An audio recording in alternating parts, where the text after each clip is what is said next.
Welcome, travelers from near and far. I'm your host and storyteller, Timothy Majik. Please make yourself comfortable and join me this evening for a wondrous tale.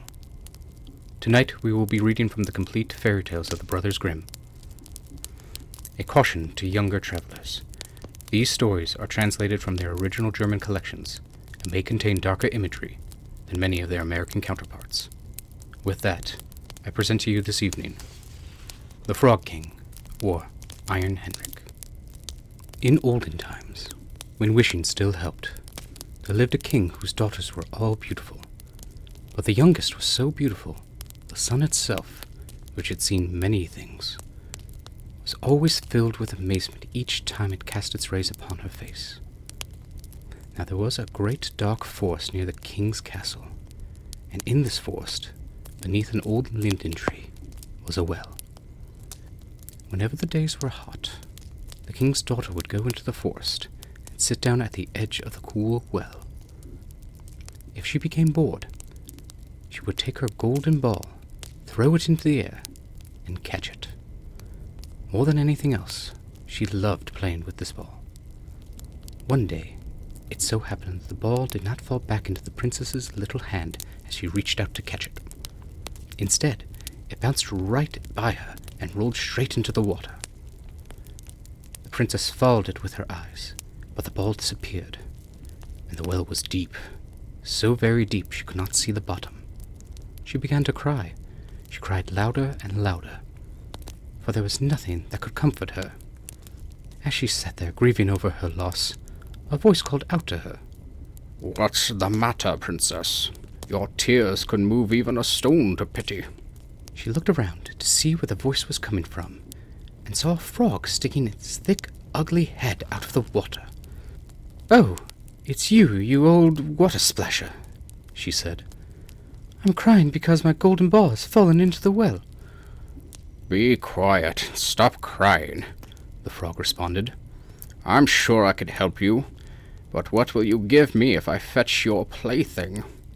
"Whatever you like, dear frog," she said. "My clothes, my pearls and jewels, even the golden crown I'm wearing on my head." "I don't want your clothes, your pearls and jewels, or your golden crown," the frog replied. "But if you will love me and let me be your companion and playmate, and let me sit beside you at the table, eat from your little golden plate, drink out of your little cup, and sleep in your little bed, if you promise me that, I'll dive down and retrieve your golden ball." "Oh, yes," she said. "I'll promise you anything you want if only you bring back the ball." However, she thought, what nonsense that stupid frog talks. He just sits in the water croaking with the rest of the frogs. How can he expect a human being to accept him as a companion?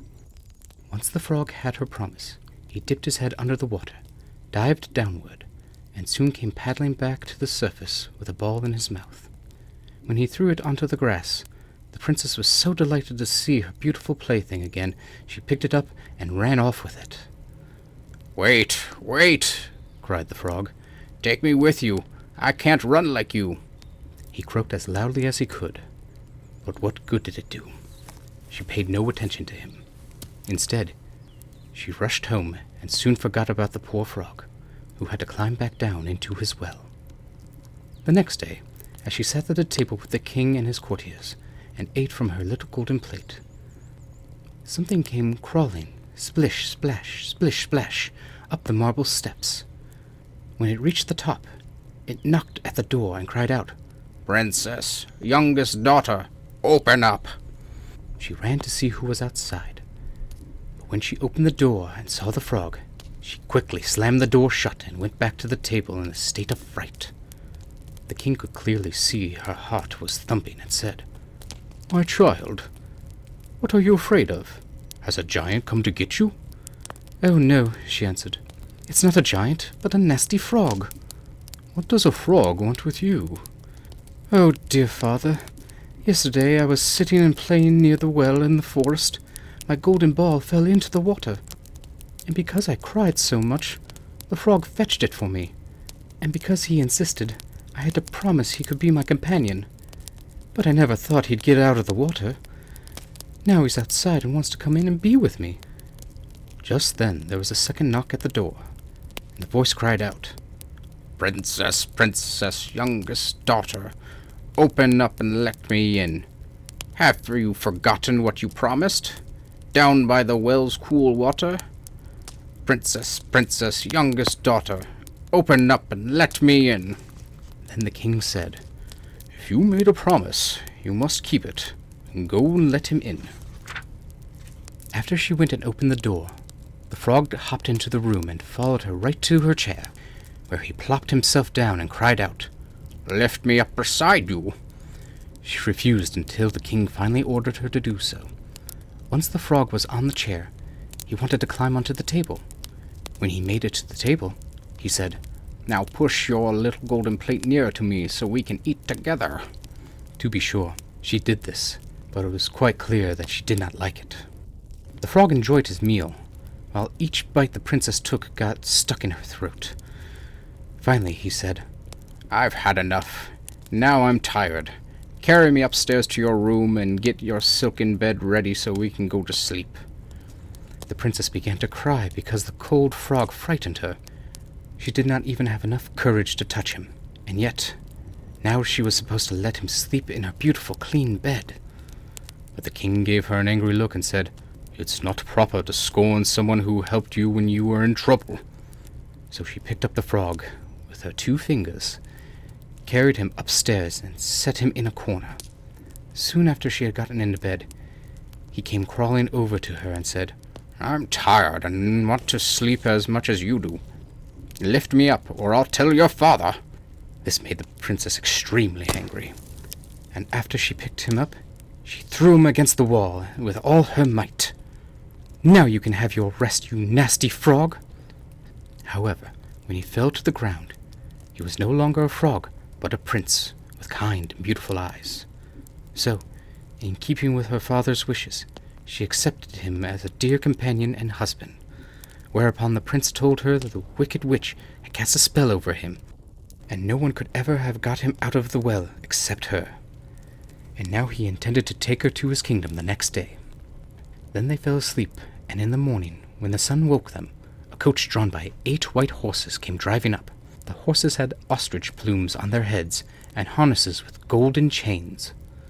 At the back of the coach stood faithful Henrik, the young king's servant. He had been so distressed when he learned his master had been turned into a frog that he ordered 3 iron bands be wrapped around his heart to keep from bursting from grief and sadness. But now the coach had come to bring the young king back to his kingdom, and faithful Henrik helped the prince and princess into it and took his place at the back again. He was overcome with joy because his master had been saved. When they had traveled some distance, the prince heard a cracking noise behind him, as if something had broken. He turned around and cried out, "Henrik, the coach is breaking." "No, my lord, it is really nothing but the band around my heart, for it nearly fell apart when the witch did cast her spell, and made you live as a frog in that well." The cracking noise was heard 2 more times along the way, and the prince thought each time that the coach was breaking. But the noise was only the sound of the band snapping from faithful Henrik's heart, for he knew his master was safe and happy. The end. Thank you for joining me this evening. I hope you've enjoyed tonight's reading. If you have, kindly let other travelers know they may relax and enjoy a good story. I hope to see you again soon, good wayfarer. Until then, may your journey be a safe one.